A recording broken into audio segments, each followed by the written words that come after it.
Hello and welcome back to the FPL Tom YouTube channel. It's been a while since me and Jake have been together, but we're back. You know, we're like Oasis. You know, we've had a little bit of time apart. You know, we've done our solo stuff, but now we're here for the big reunion in Game Week 6. Jake, my man, how are you feeling?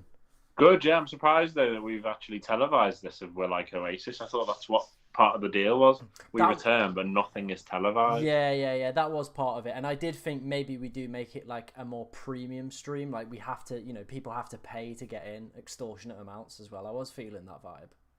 Yeah, never mind. But even so, it's nice. And I only realised the other day that we've got to make the most of it because as quick as a flash, it'll be international break again. It will indeed, and that really does suck. But Yeah, yeah. it does. Do you mind just moving your camera up a little bit? Because all you Do are, you not want to see my breasts? lad, all we can really see is like just the cut off of your glasses and then like a smile. So it was quite ominous. Oh, no. You can come back forward. You're all good. Yeah, unfortunately, it's been a bit of a makeshift evening where I'm using my phone and some kind of snow globe to lean up on. Oh yeah, what's in the snow globe? They're usually quite good then. What's in it? Oh, well, it's like a snow globe where it's like it's gone all electric these days. So it's just one of those where you plug it in and it lights up stars on the ceiling. Okay, someone's just told me my mic volume low, and it is. So thank you for that one. If we do sound low or high at any point, I mean Jake's definitely going to sound high today. He's off his head on medication. But at any For point, no reason. yeah, no reason. Just for vibes, really. Just took Thursday night, 5 o'clock somewhere. Yeah, exactly. You know, just do a load of morphine. Really, it's fun. It's fun.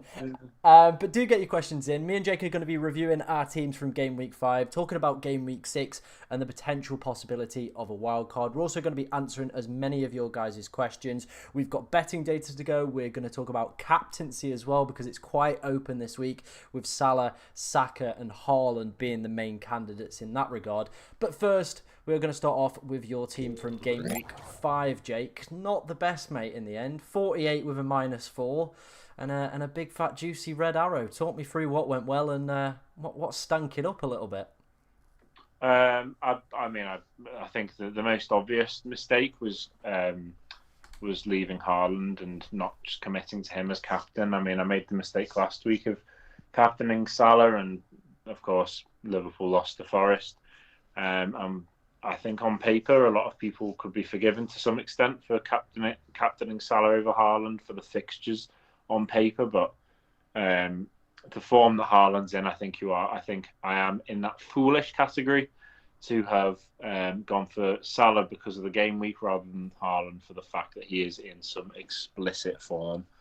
That's actually an interesting way to use the word explicit, I must say, but I like it. Yeah, I like it as well. Yeah, and so let me just have a look. Yeah, bit of a shit show, must say. Gabriel saved me a little bit. Salah did, of course, do something, but yeah, it's just not Haaland, and I just do feel like everyone that I know a lot of people have succumbed to bringing him in, but everyone that has not captained him is also still falling further away from those leading the pack. Eze, man, you watch that game. How he didn't have a goal, it will haunt me until next game week. Yeah, I really don't understand. Well, not don't understand, but Eze had two perfect opportunities. The one that we both saw together whilst we were watching it together. Yeah. It was. Well, I mean, I celebrated because I thought it was in. So yeah, it was one of those really for that. In that sense, Rodgers did well to get a couple of assists. He realised he can actually find his man after last week, where he was fantastic except for his final product. He looks like some player, to be fair to him. I don't know how Calvert-Lewin did. You said he had a chance, but that was about it, really. Yeah. It was a half chance. Like if he'd scored it, great, but it's not like a big chance where you'd say he should be scoring it every single week. Well, I was debating over bringing in Vardy instead of him, but more so for the fact that they were playing home to Everton. So the fact that Vardy did nothing makes me feel like the Calvert-Lewin longevity of the signing was a better move. And of course, yeah, I went for Eze as well because Jota was going to be benched. So like that's kind of paid off to some extent. I mean, it has and hasn't because I've all in all lost 8 points for that. Well, no, have I? No, I've lost 5 points for that because I work it out that I took the -4 to take Jota out for Eze, got 3 points back, so I was on -1, and then Muniz, who would have played instead, got 4 points with that assist. So I have taken a bit of a hit there. But I would like to think that Eze and Calvert-Lewin have got a few decent games in them. I think Palace's run has a lot of potential in it because I do think the majority of their trickier games are at home, where I'm not saying they'll win necessarily, but they'll definitely cause problems, and Eze will no doubt be at the forefront of that. So, yeah, I don't think... I think I just kind of went balls deep on deadline day to just cut out a little bit of mould from my team. It was going a little bit stale, and I think I've just gone in there, and I know I was reluctant. I said 2 weeks ago I was quite reluctant to go straight on and take a player out. I mean, I might as well bring it up now, considering we didn't have a stream last week. Yeah. The fact that I was quite keen on holding on to my transfer and then doing 2 transfers in the week we've just had. I was spoken out of it by someone to bring Rodgers in for Hudson-Odoi. Hudson-Odoi then scored the winner against Liverpool, so that didn't age very well. But all in all, Rodgers looks like a great shout. I've got Gibbs-White, who he's testing me. He's now suspended, mate, isn't he? So, to be honest. Say again. He's now suspended, so that's Yeah, he's like I say, he's testing my my reserve with keeping him in my team because he has got a little bit of value to him. So that means there is money there that could be shared elsewhere. But yeah, I think I've spoken for way too long considering how average my team has done. But I think going forward, I've made some good changes for the future. Well, let's take a look at this team because I think you might be close to potentially wildcarding this week. Oh, fantastic! Yeah, I'm not gonna lie. I think it's probably verging on a wildcard this week. Maybe you could get away with it and play Ben, Burton, Diaz, but it's starting to look a little bit ropey with both Muniz and Big Ben in there. Obviously, Gibbs-White suspended, so he's on the bench. Bolly not really playing at the moment. Kwanzaa's definitely not going to be playing after that own goal yesterday, is he? But the rest of the team looks all right. I think if maybe you do like a Muniz to somebody or a Ben Burton Diaz to somebody, you could be all right and maybe delay the wild card a little bit longer. Because looking at the rest of the team, it doesn't look too bad. I've put Salah as your captain for this week because I'm guessing that's the way you're going to go. But maybe you can disagree with that.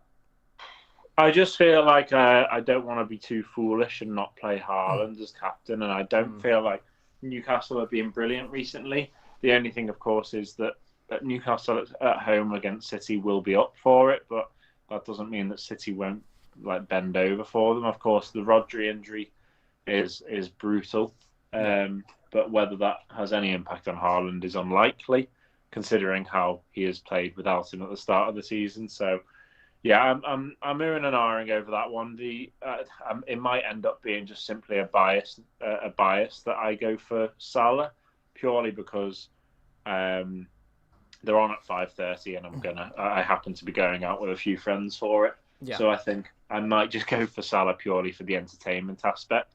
Whereas the Haaland one, I'm most likely going to be in work during that game. So I mean, it's an interesting way to go for things, but it's that much of a toss-up where Salah has got the better fixture. But like I said, I suffered from that last week because as much as he did some kind of attack in return, Haaland once again proved that he is inevitable. Yeah. And that could be the case again this weekend, but at least I won't be watching the City game most likely. I'll be occupied. Whereas it just gives me a bit more fun, and at the end of the day, this is just a bit of fun, and it'll add a bit of spice to the game for me. So yeah, that's why I'm deciding that one. But that's not because I'm 100% going for the bias view. I feel like there is a point and an argument for Salah as captain. But yeah, the biasness is tipping me over the edge, if that makes sense. Yeah, we'll have a more in-depth stuff about captaincy a little bit later and talking through it all, but. I think, have you got any money left in the bank with this side? I'm just having a look at. I believe so. Let me just. Sorry if my hand's completely over the screen. I'm just. Oh, bear with me. I love this camera. I'm just like I'm on FaceTime to my mates. That's the I've got beauty of 1 this million screen. in the bank. 1 million in the bank. Right, okay. I'm going to tell you your transfer this week. All right. I think I'd do Gibbs White to Mbuemo. Okay, who have Brentford got? They've got West Ham at home, followed by Oh. Wolves at home.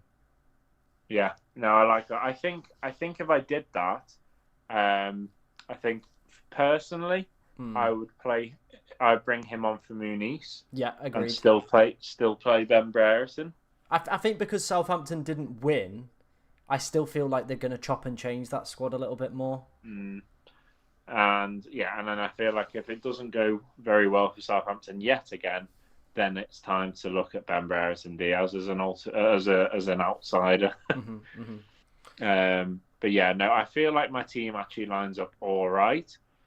There's a few dodgy players, isn't there, in there? Well, we've got the double Everton against Eze. That could go both ways. Who knows? I think, that's an interesting one. Got double City. That could go very well for me, I feel. But then also City don't like keeping a clean sheet. I'm confident with Gabriel. I am confident with him, no matter how old the goalkeeper is that plays on Saturday. Pep Porro, that'll be an interesting one. I like Rodgers against Ipswich. And Salah against Wolves. Like, it does seem like an opportunity for a good points bag. So, I feel like Mbuemo will do nothing but improve my side. Yeah, agreed. I think as well there's going to be that new slide I've kind of teased you with off camera that is definitely going to make you consider Brian Mbuemo, to be honest. They've got a really good long run as well of fixtures on penalties. Probably going to be playing as the striker on the right, so I think Mbuemo's the move. And I mean, I wonder whether longevity-wise I could afford Smith Rowe for Ben Brereton, because then there's your Brentford for Fulham. Yeah, agreed. And I think they rotate quite well with each other as well. Well, that's what I'm saying. Like the Brentford for Fulham, and you've got Mbuemo and Smith Rowe, and it just allows for me to get rid of Muniz, who's not really doing anything. Yeah, he is a bit of a slug, isn't he? Yeah, bless him. Jimenez is doing too well at the moment, and Smith Rowe has hit the ground running. Yeah, he really has. Final question for you and your team: have you got a plan on when you're thinking about wildcarding? No, actually, I've just enjoyed rolling with it, but of course, I am trying to take it as serious as I can, and it's been a really good few weeks, especially with people slowly joining the bandwagon of having both Salah and Haaland. But now that I'm on a level playing field with the majority of people that take the game seriously, I do feel like I need to be careful that I don't fall behind, because like we've both acknowledged, the last 2 game weeks, or if I keep slipping, the last 2 game weeks have been they've just been a little bit dead rubber for me, and I feel like I've just found myself slipping back into normally.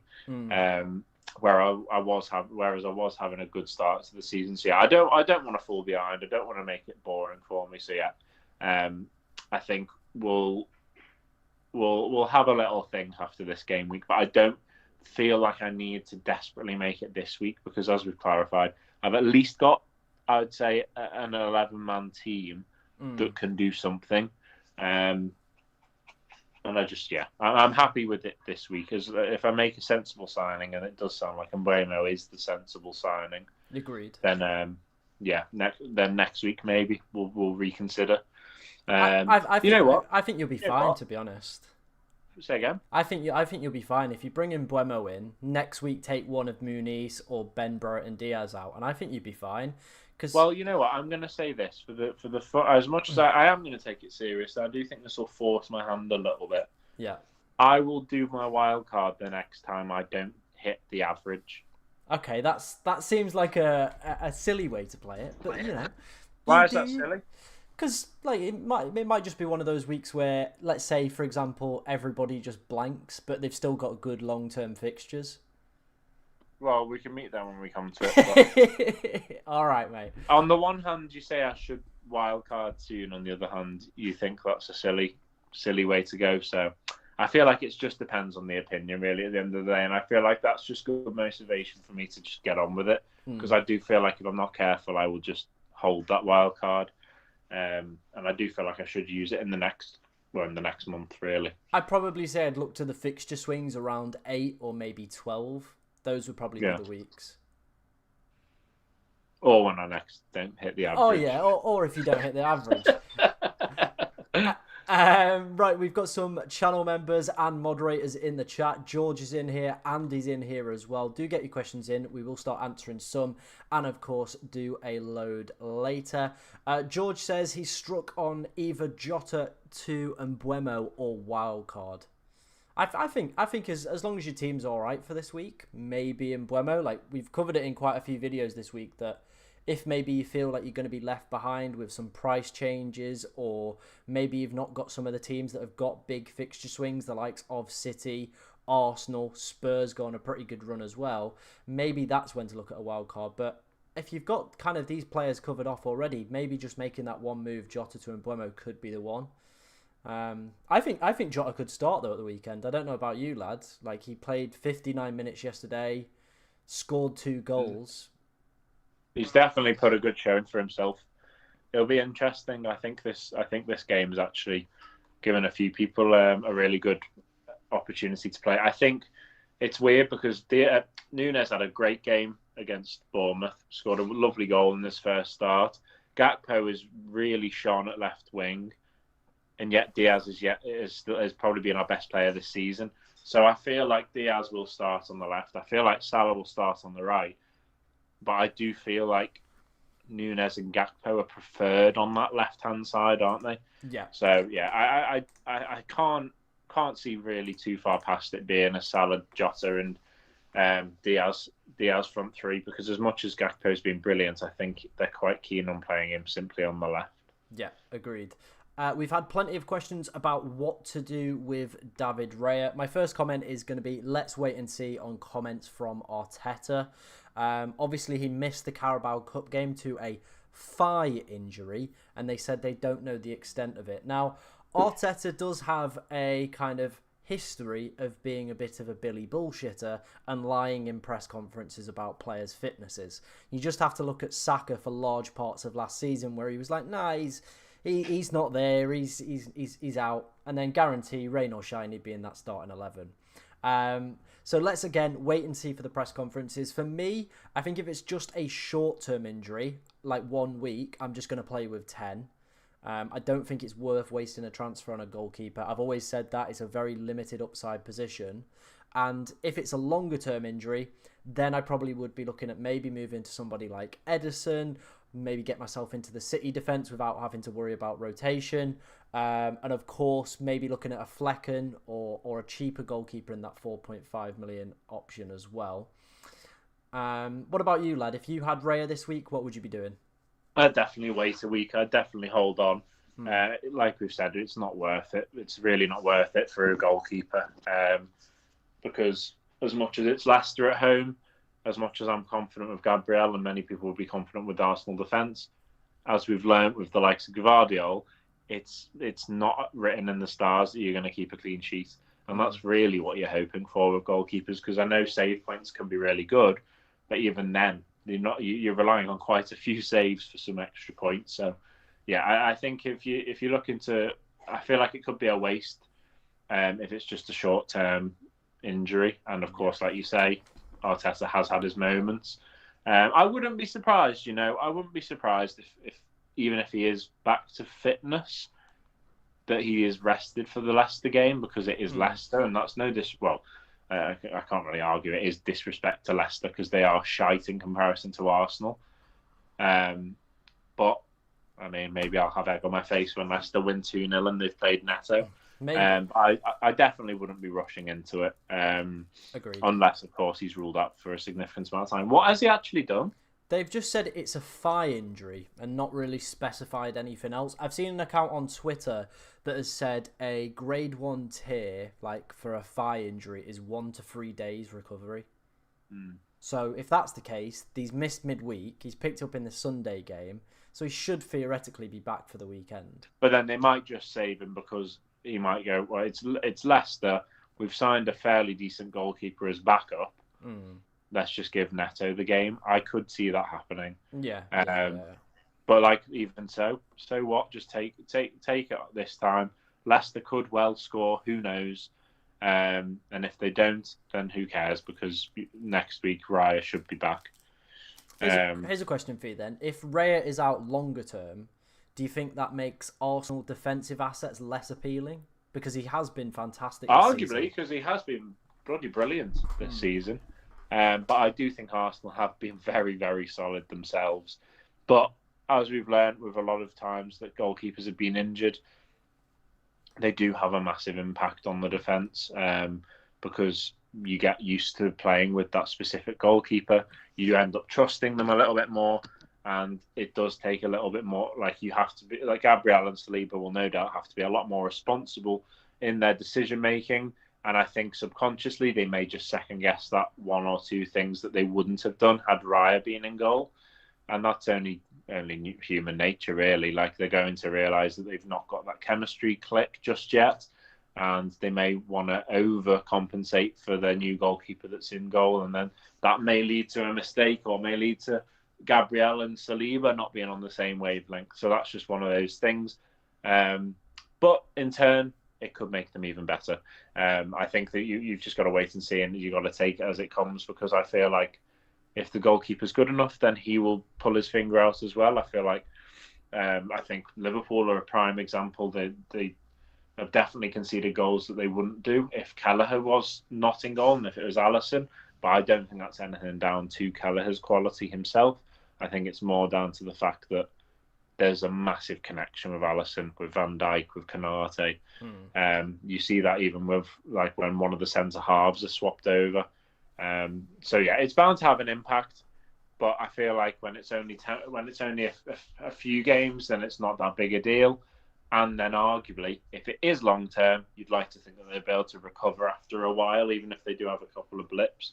Agreed. They've done fantastic with Odegaard being out. Yeah. So who's to say they can't do the same with Raya being out? True. Someone said, what about with Wildcard in Raya plus the backup? My only concern with going for the backup Arsenal goalkeeper is they have so many good outfield assets. It's not like you're picking like the Brentford backup or the Palace backup. You realistically probably maybe want a Gabriel, a Saliba, a Saka, a Havertz. Like there's so many good options with that side that I don't. You're limiting your options outfield, aren't you? 100%. Because you're most likely going to have Gabriel or Saka. Yeah. But then if you fancy a game week where you want both, or if you want, like you say, a Havertz or someone, you can't physically do it. Well, let's say like across this next couple of games, Havertz goes and bags a hat-trick in both of them. He's going to be on everybody's shopping list. Or same goes for Saka as well. Or maybe the Arsenal defence is looking stellar and you want to get a defender in on top of the goalkeepers. Yeah. Like, I think when you're playing with the lesser sides, it's very rare that you're probably going to be in a situation where you end up triple Palace or triple Brentford. Whereas Arsenal... Or triple Forest. Exactly. Whereas with Arsenal, you could see yourself being tripled up if they've got a really good set of fixtures and they're in really good form. Definitely. As well. Yeah. We've had a question about 5.5 million forwards. I'm just putting the parameters in now for the search, just to see who's actually available at that price. I think for me, maybe one of the picks might actually be Strand Larsen. He's done absolutely diddly squat so far this season, but Wolves, they've not had the best start to the league. It is around game week 10 that their fixtures do pick up and they go on a run. But he's probably the only option looking here that is kind of catching the eye. Maybe Archer started back-to-back games for Southampton. But again, he's missed a hatful of opportunities and doesn't really look clinical. So I think below 5.5, you really are struggling for options in terms of those forwards, to be honest. Andy's got the right idea as well. Make sure you are hitting that like button and subscribing as well. We are on that road to 10,000 subscribers, which... is absolutely mental considering where we were about a year ago. Just me, Jake, and Jake's mum in the chat. It's true. It is true. So yeah. Jamie's in the chat as well. Again, another one of our channel moderators. He says, sorry I haven't been around recently. Been really busy. No worries, man. People have lives outside of FPL. George's wildcard team. Let me have a quick scan of that one. I really like that, mate. I like that Ipswich pick as well. I don't know how good he's going to be, but he seems all right, to be honest. The rest of the team, though, looks really, really good, mate. I like Mikalenko as that cheap defender as well. Jake, I've got a question for you. If you were on a wild card this week, who would you say are the absolute locks? Who would be the first names within your wild card if you were to hit that button this week? Well, of course, there'd be Haaland and Salah. Yeah. I do think that there's potential in Everton's run of games, but like I don't know if you want it.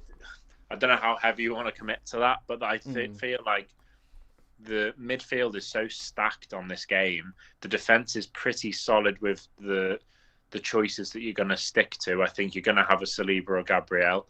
You might be tempted by a Trent or a Gvardiol, and then there's probably only a handful of people you're going to have with that.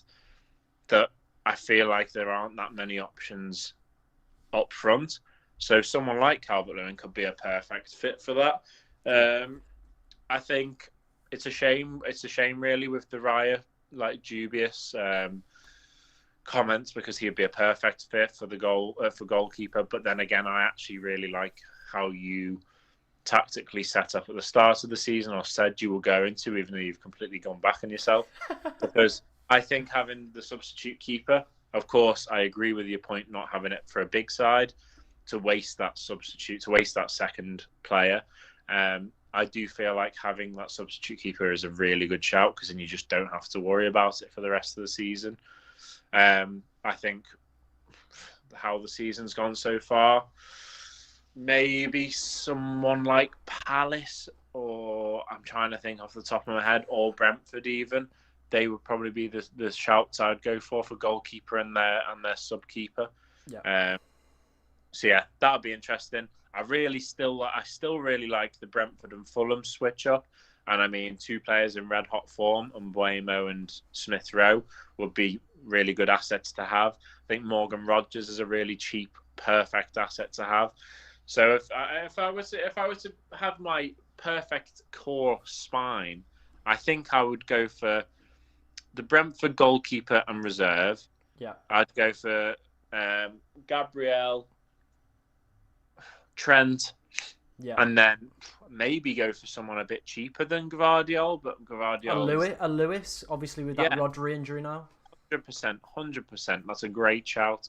And then in midfield, you'd have maybe go for Smith Rowe, Rodgers, and Mbeumo, which means you can then have the Salah, maybe a Saka, maybe a Havertz. Who else? Maybe a Palmer, even if you can manage to shithouse the rest of your team. Maybe Lewis will afford that. And then up top, you'd have Haaland. And then there are those honourable mentions, like Calvert-Lewin's got a decent run of fixtures, but they really need to pull their finger out soon. Of how we've been watching games recently, he's going to have a hatful of chances. There's no doubt about it. So it's just, you'd like to think it's a matter of time for him. And then, it just depends. It depends who else you've gone for. Maybe if you haven't gone for Palmer in midfield, you've gone for someone slightly cheaper. Then maybe you can afford Nicholas Jackson. He's in great form at the moment. Yeah. But, of course, he is a little bit more expensive. But, yeah, I think that's pretty much the core. And I think as long as you revolve around that, I think you'd be pretty set for a wild card. Why am I not wild carding? Do you want to just spin your camera back round for us as well? Yeah, sorry. I imagine that everyone's just kind of sat there in the stream, just tilting their heads, going, oh. But no, I preach, and I'll say it straight up, please. Lad, I think you've picked some amazing players within that wildcard, and I think, to be honest, you've kind of ticked all the boxes that I think a lot of people will be looking for this week. Picked up on a lot of the big teams, a lot of the key players as well. You've got the Haaland, Salah, and then maybe if you can try and squeeze a Palmer, a Saka in there as well. I know some people are potentially not including Salah on the wildcard this week. They're going for Luis Diaz instead. Now, that to me seems like a big gamble. There are so many left wingers, aren't there, in our team? Yeah, and I know Luis Diaz has had such an amazing start to the season, but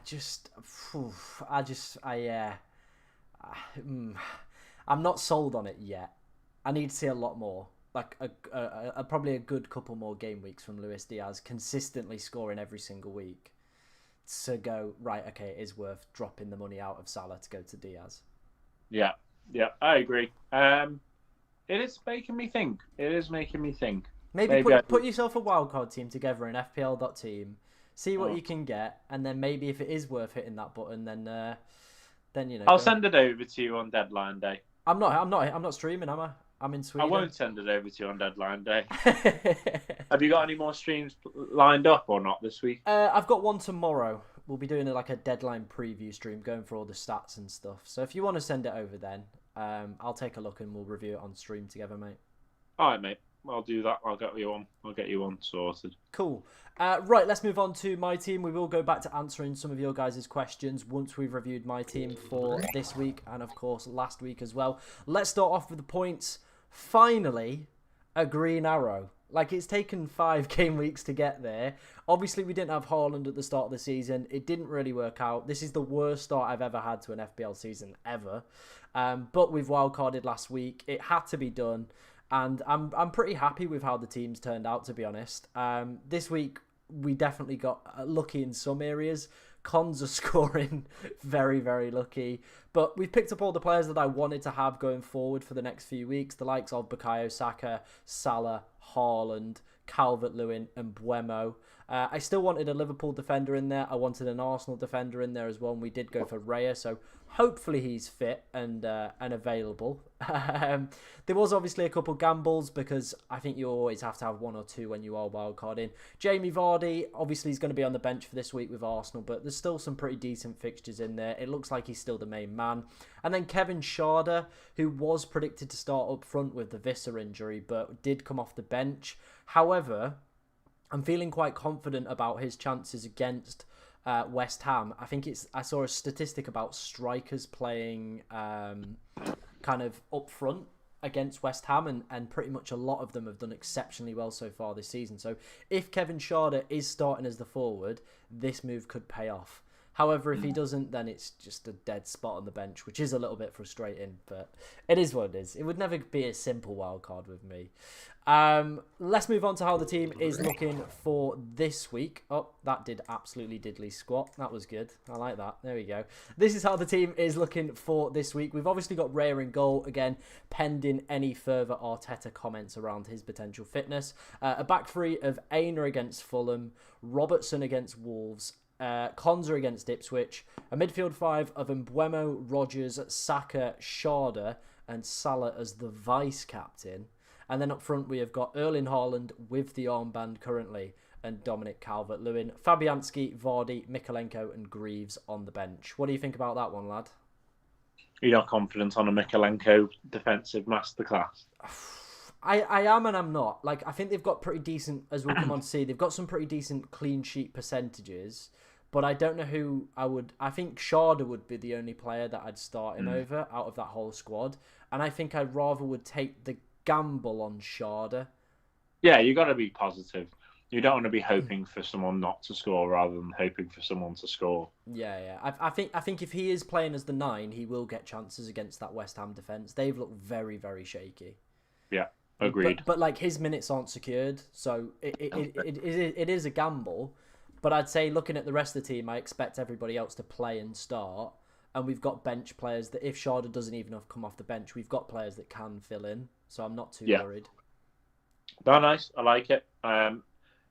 Funny, actually, I went to the Liverpool game yesterday and the lad that I went with was like, you're realising just how many chances Robertson's getting this season. It's unreal, isn't it? It's genuinely unreal how many... Came off the bench and nearly scored yesterday. Yeah, I do think he will pick up a mega haul at one point. Even in the game at the weekend, he just appeared at the back post and had a shot. And I was like, was that Robertson? He scored against Wolves as well in the last few years. Oh, lad, do not tell me that. You're starting to get me a bit bricked up, honestly. Oh. Yeah, Trent doesn't tend to score against Wolves, but Robbo has. Robbo scored on the final day against Wolves before. Okay, here's a question then, because some people are going to be on a wild card looking at Trent and Robertson. Bring Robbo in. Wow. Okay. No, okay. if I were to wild card, if I were to fall for it, I think in this draft I'm going to do, I think I will be putting Robertson in over Trent. Okay. Nice. Tsimikas was also shambles yesterday as well, so that bodes well.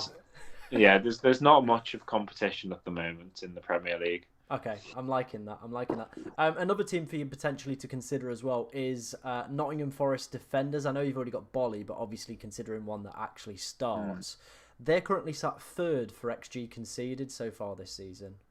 Yeah, they've not lost the game either, so No. they're definitely doing something well. I mean, Murillo doesn't get the credit he deserves on fantasy because he gets man of the match every time Forest win a game. He is really good. He was brilliant against Liverpool. I believe he did very well against Brighton. So yeah, I think he's the standout. But in terms of actual attacking returns, because you have to be realistic and suggest that Forest won't keep that many clean sheets. I also don't believe the wing backs are very set in their consistency of game time. I thought Moreno could have been, but then he keeps getting substituted for Williams a little bit too early to be comfortable with him. Half time at the weekend, so I think the best shout is that new signing Milinkovic, because he is a unit. He is massive, and I just feel like there's a chance he'll pop up with a goal from a set piece some point. Okay.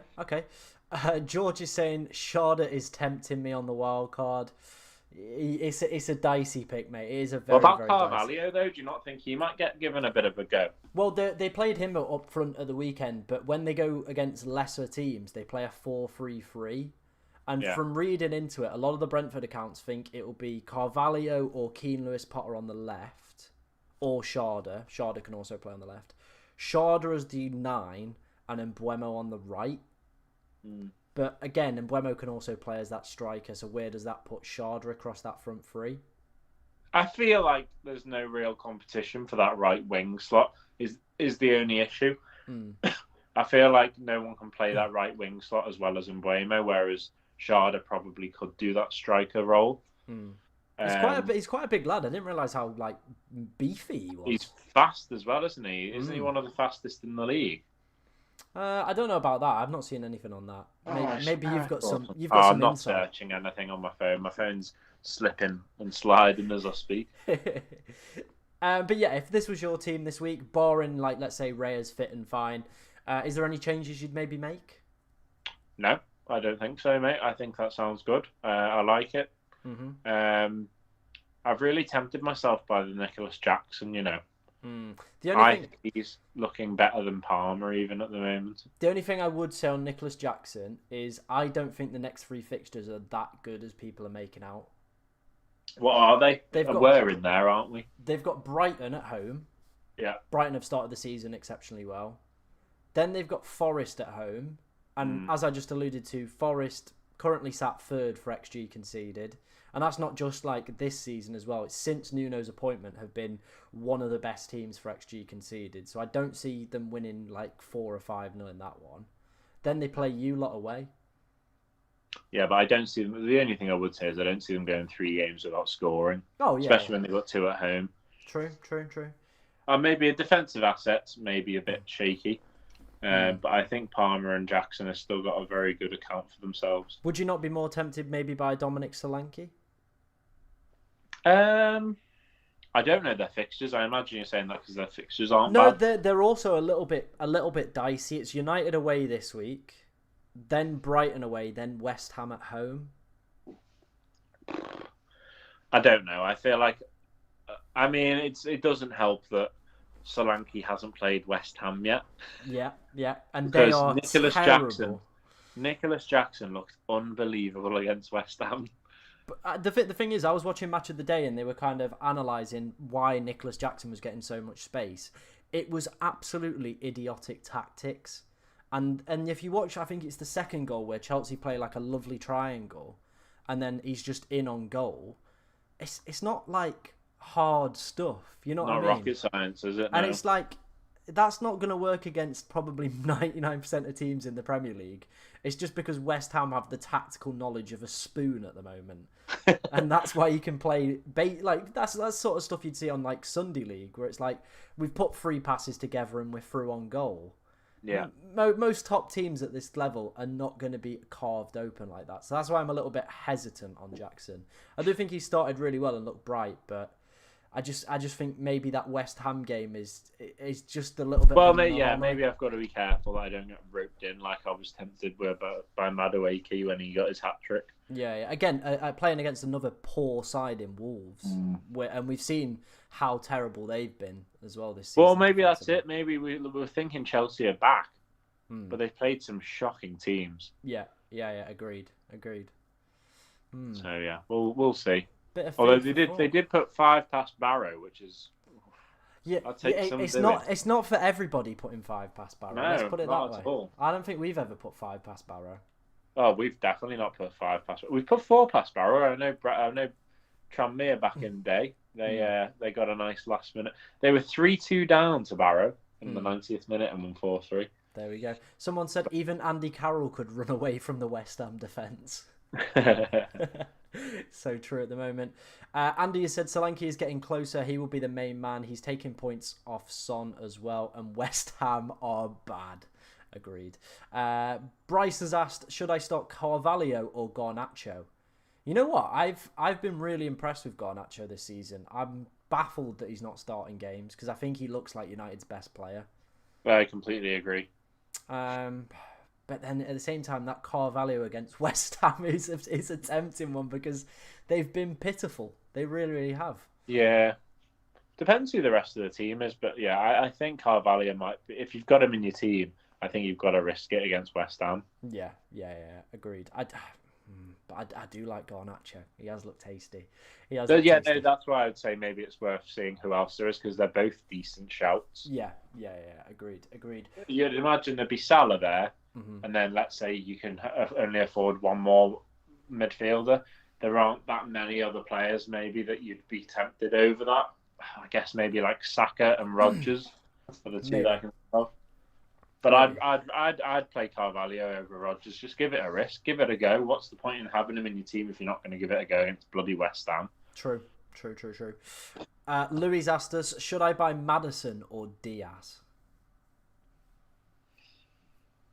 I probably wouldn't go for either, you know. Well, I'll give you some facts about James Maddison so far this season. Second for expected goal involvement. Wow, I'd go for Maddison. I don't know what he talks about, to be honest. I think Maddison's one of those. He started like this last season as well, if you remember back. He was brilliant for probably the opening 11, 12 game weeks.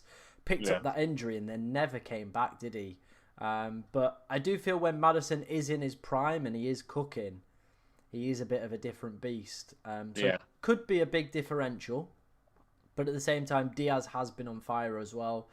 I don't see him being dropped if he continues to score, but the next question is, will he continue to score? Well, that just depends because he got dropped against Bournemouth purely because there's so much squad depth. Yeah, I think he'll be relied upon the most, but when they're playing against, I think Wolves, he will come back because he's not played for 2 straight games. So I feel like he will come back for this Wolves game. But then, who do we have before Chelsea, or is it Chelsea next? Palace. No, you have Palace first. But just another thought though. Post international break, what are you doing with him? Because if he's out in Colombia, what time's he getting back? I haven't looked at Colombia's fixtures yet. Yeah, whereas you'd have Cody Gakpo coming back at a much better time. Yeah, that's what I'm thinking. Could he be benched post international break? Just want to maybe consider if you are on that wildcard. Remember, the international break is 2 game weeks away. Right, they've got Bolivia, that's fine, on the Thursday. 15th of October, what day is that? So, he comes back. See, they play Tuesday night. So, he'd probably land back in England maybe Wednesday. This is not the worst in the world. One to maybe consider on that one. Who do they play? They play Chile. Oh, Ben Brereton. He's been excluded from the squad, hasn't he? Because he doesn't speak Spanish. Yeah. Whoops. That went well for him. Yeah. Right, let's move on. Let's take a look at what should we go for first? Let's go for the gambling stuff. This is the Rob T FPL betting data from SpreadX, looking at the projected goals and clean sheets for this game week. I do feel this is a really useful tool for helping with captaincy decisions and, of course, making those tricky benching decisions as well. Arsenal, no real surprise at the top for this metric for this week. 2.7 goals, 55% chance of a clean sheet. Is there any real surprise with that one, Jake, to be honest? Not at all. No, it should be a comfortable performance for Arsenal. Yeah. If you had to guess, who do you reckon second? Probably Liverpool. Yeah, you'd be right. 2.45 for projected goals, 38% chance of a clean sheet. So bodes well for both Robertson and Trent Alexander-Arnold. Then we've kind of got a bridge of teams, all kind of very similar-ish numbers. We've got Manchester City with 2.15, 31%. Bournemouth against Southampton with 2.1, 31%. Is any kind of, if you were wildcarding, maybe Bournemouth players crossed your mind? They've got a decent next two. But then That's what I said. Like I said, maybe do you consider doing the goalkeeper and the sub goalkeeper there? But I don't know if the longevity's in it for Bournemouth. Yeah. But Semenyo is a brilliant player. He's really risen since Solanke's left him in the lurch. Mm-hmm. So Semenyo, if you can afford him, isn't a bad shout. Is he a striker this year? No, he's a midfielder at 5.6 million. Not bad. Not bad at all. Not bad at all. Not bad at all. In terms of the other games that kind of stand out, you'd probably say Chelsea. They look kind of favourites to go and beat Brighton here. Brentford projected pretty good goal data as well against West Ham, but after what we've seen so far from them, is there any real shock in that one? And then all the other games, the betting data is kind of not really sure which way to give it. Everton Palace very close, Nottingham Forest Fulham very close, and Manchester United Tottenham as well. They're projecting decent goals in that game, so could be maybe one to watch out for on Sunday as a little bit of a goal fest game. Nice, wonderful stuff. What time's that? That is the 4:30 kickoff on Sunday. Well, I'll look forward to chatting to you when you're in Sweden and we're not actually able to watch the game together. No. Maybe I'll just FaceTime you and just spin you around. Just be like, It's alright. Just stream the game that you go to, and I'll watch that instead. Oh yeah. There'll be no problems with that whatsoever, really. No. Yeah. I reckon they'll let me take the big camera in, film it. Be like, oh lads, have you got a spare plug? I forgot my laptop charger here. They'll be fine with that. I don't think they'll mind at all, really. No, you'll be. Right, which way do we go? Do we go captaincy or do we go mystery slide, which is the one that I've put together? Go captaincy because I need to bloody go on YouTube for this mystery slide because I'm doing all this blind, but I want to see this mystery. This is I wanted to discuss captaincy this week. For me, I think there are three players that I would be considering, and that is Salah, Haaland, and Saka for this game week. I've put a poll in the chat, and it is currently 57% of the vote have gone for Erling Haaland. So that looks like kind of where the majority is sat at the moment. Projected points on the Fantasy Football Hub model also has Haaland top with 8.1, Salah second with 7.8, and Saka with 7.2. Is maybe Mohamed Salah looking like a decent alternative captaincy option to Haaland? Yeah, he's probably the alternative for this weekend, but who knows how Haaland will do. You've just got to be wary of the robot. He is, well, he's basically ruined the start of my season. There's no real getting around that. Interestingly as well, out of all the teams that, Salah, Saka and Haaland are going up against, Newcastle have had the worst XG conceded so far this season. And they've actually been overperforming. They've only conceded 6 goals. I think they were meant to have conceded 8. So if there was anybody to bring that balance back into line, it does feel like Erling Haaland might be the man to go and do that. Most likely. The only. I mean, if it was, once again, I always say this: if City are at home, there's no one that I would be wary of when captaining Haaland. I know I captained Salah, but I was proven to be wrong. If City are at home, Haaland captain is going to be a 95% chance of getting you an attack in return. Yeah. At St James's Park, there's a little bit more room to manoeuvre, but I can't. You can't. If you're a betting man, you can't be betting against that man. No, you really can't. I think the betting data as well was leaning towards his favour in terms of projected goals. However, top for an anytime return was actually, in fact, Saka, and he's a player that we've not really touched on. Some of the other projected points models as well, FPL.review, and I think it might have been Fantasy Football Fix, had Saka as the top scoring player this week. What do you think about him as a potential I captaincy really like option? that. You spoke about that when we were watching the football at the weekend. It was the Salah, Saka, Haaland debate, and I think Saka could be a really entertaining shout to go for, just to be a little bit different. Because home to Leicester, why the hell not? Why would he not get some decent return? Yeah. And even if he's shocking outfield, he'll probably set Gabriel up for a goal. Yeah, 100%, 100%. Someone's just put a great point in the chat as well. Maresca, who's kind of been Wolves' standout defender this season, obviously went off injured at the weekend. Again, I'm genuinely so unsure which way to go at the moment. I've currently got it on Haaland, but the Salah captain is very much tempting me. I just think you away at Wolves, they've been really poor this season. Salah's kind of being sold by the masses, only picking up, assists in the past 2 games. Is he actually getting sold by loads? Loads of people are switching from Salah to Saka this week. Wow. I mean, here's a rogue one. I mean, I know it's one your flatmate would definitely be all for. It's not Ezri Konsa, is it? No, but it's Gabriel. It's a shout. I just don't think he's going to... He physically will not score. He will not score every single week, but he's up there for projected he's on points. for a hat-trick of game weeks here. He is on this list. I think he's 1, 2, 3, 4, 5, 6... Joint 6 with Son with 5.9 predicted. I think that says enough. I think that's if you've probably been drinking a little bit too much in terms of captaincy. But let's see how much I drink on Friday. But yeah, right. Gun to your head. The deadline's closing in 1 minute. Who are you picking as your captain? I'm getting Salah. Okay. All right. Okay, Salah. I'm really tempted. But I don't have Saka.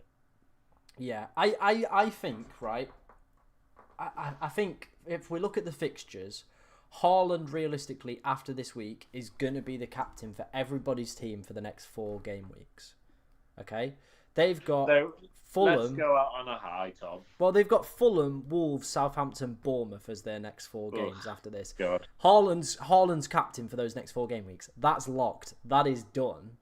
So I think this could be the last week to go against Haaland and go for Salah.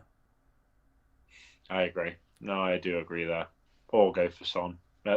Saka. Or go for Saka. Because realistically, after this week, you are going Haaland and he will be basically null and void because every man and the dog will have him captain.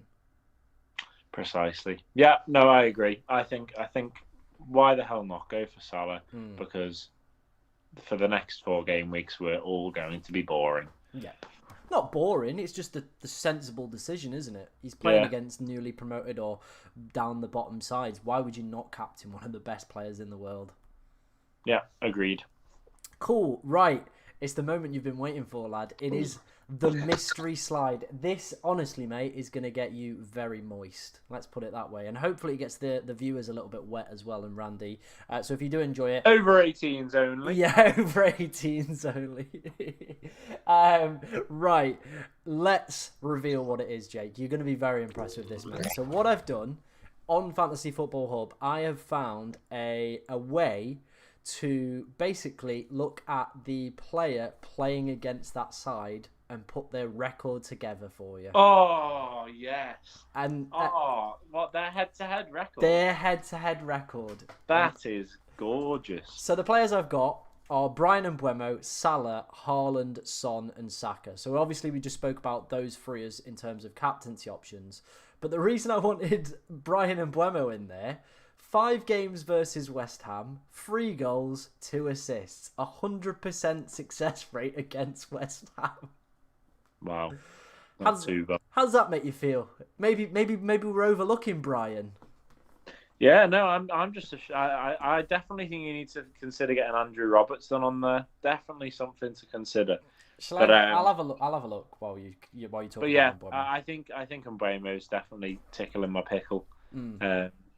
in the nicest possible way. Yeah. God, I said that out loud and realised just how weird that sounded. I think it does make sense for a lot of people looking for an easy transfer this week. Good long-term fixtures, as we're seeing here as well. Good historical data, the betting data we looked at as well. Brian flying through the roof, as were Brentford for returns this week as well. So all that together for me makes real sense as like being one of the best players to go and pick up this week in terms of that midfield department. That Saka one's quite poor. I'm quite surprised by that. Yeah, I was very surprised by that. 6 games, only 2 assists. Makes you wonder. Suggests he's quite good at his assists for Gabriel. In terms of the Andy Robertson ones, mate, 11 games, 2 goals. That's it. I mean, mate, that is better than Saka. He's a left back. Well, true. How many clean sheets is there? I don't know. It doesn't give me clean sheets. Well, I guarantee it's at least 5. Yeah. I'm gonna say it's 5 clean sheets. No assists. No assists, just 2 goals. No, I don't think that's too bad at all, considering Robertson's only scored 3 goals in his entire life. Mm-hmm. I'll take that. What is going on? I'm now catching myself on the screen now that I'm watching it on YouTube. My camera's all over the place. I'm really professional.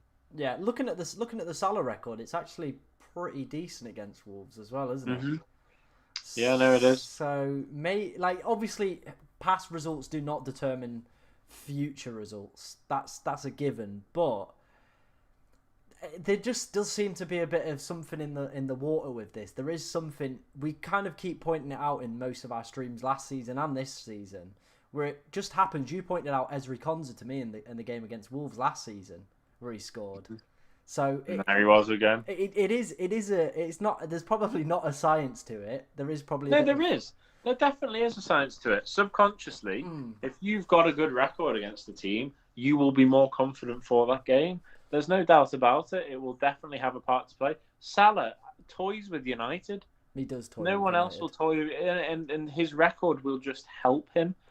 I do feel like there's a massive that is definitely got a part to play. Of course, you do need a bit of luck, and things have to go your way, and your team have to be on it. But it's gonna help you no end if an opportunity comes if you're confident against that club that you're playing. True. I guess with certain players as well, they have kind of grounds where they feel maybe a little bit more familiar and maybe feel a little bit more confident and in the groove.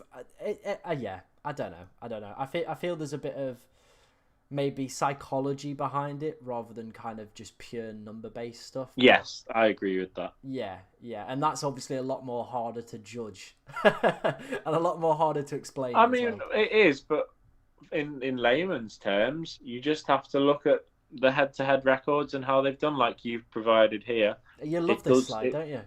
It'll be interesting to look back on this next week and be like, actually, these players did this. And that's not to say Saka will do nothing.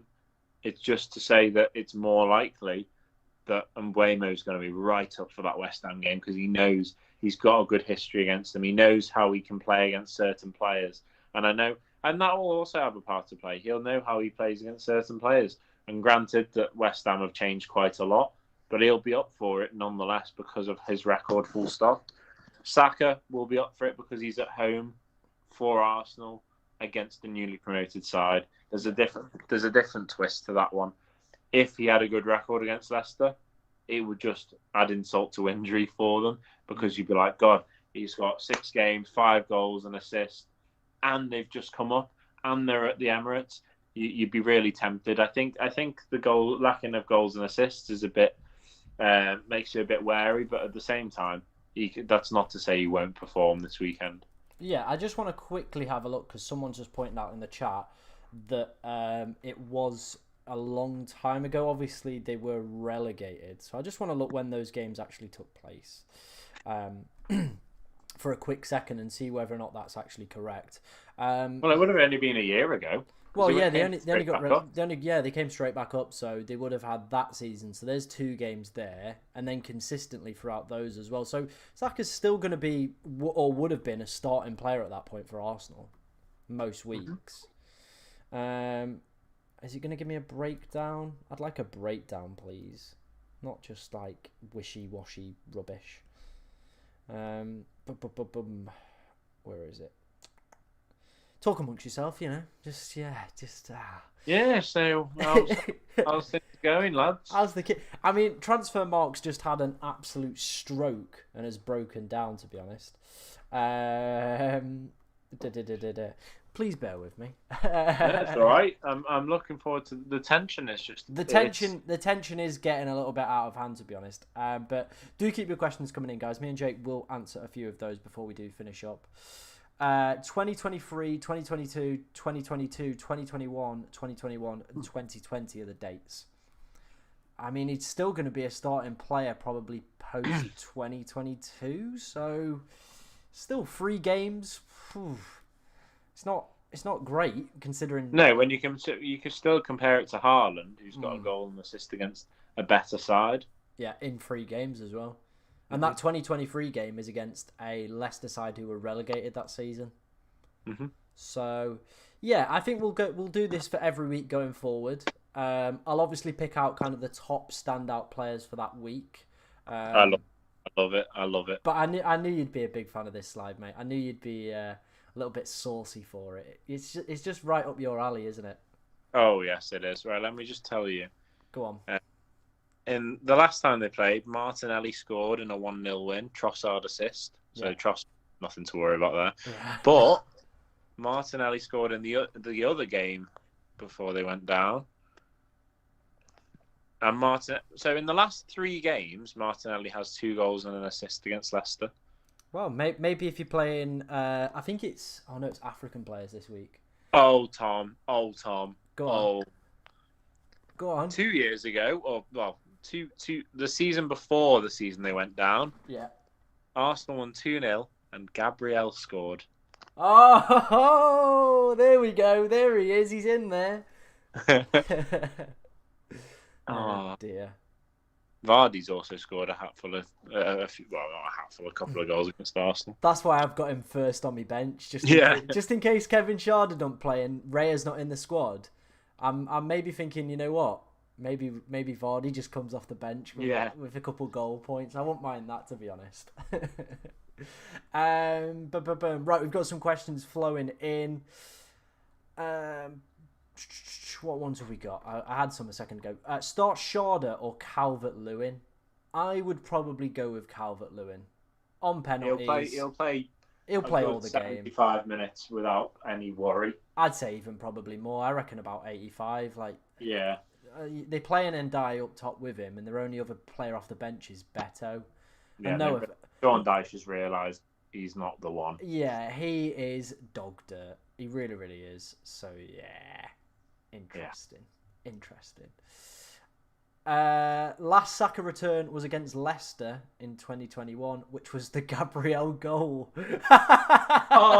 It's written in the stars. It's written. It really is written that it's going to be another Saka assist. If I wasn't watching this game with a few friends, the Liverpool game, Gabriel would be my.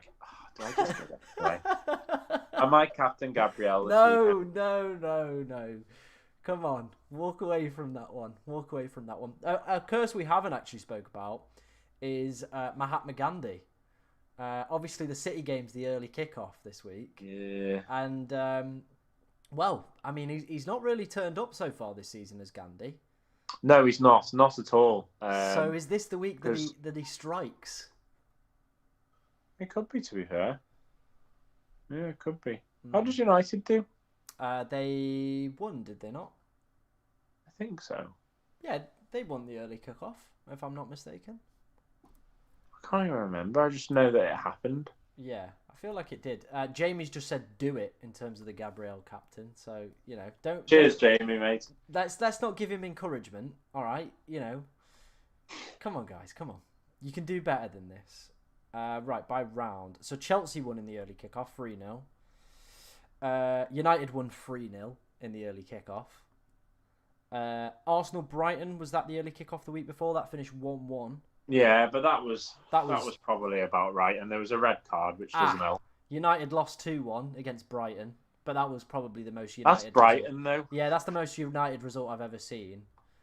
And then if United winning 3-0 against Southampton, now that's a Gandhi result. Yeah, and then you winning on the opening day of the season against Ipswich. So he's not turned up yet in terms of. No, he's not. He's not. So good time for him to turn up. And I mean, I think it was it a 12:30 kickoff that time that it finished like 3-3, and it was a fucking brilliant game. So just bring Alan St. Maximin back from Fenerbahce, and we might have a game on our hands. Someone just put Vardy has 11 goals, 1 assist in 16 games against Arsenal. Nah, that can't be right. That is insane. How's he played them 16 times, by the way? Well, they got promoted, 2016, 15?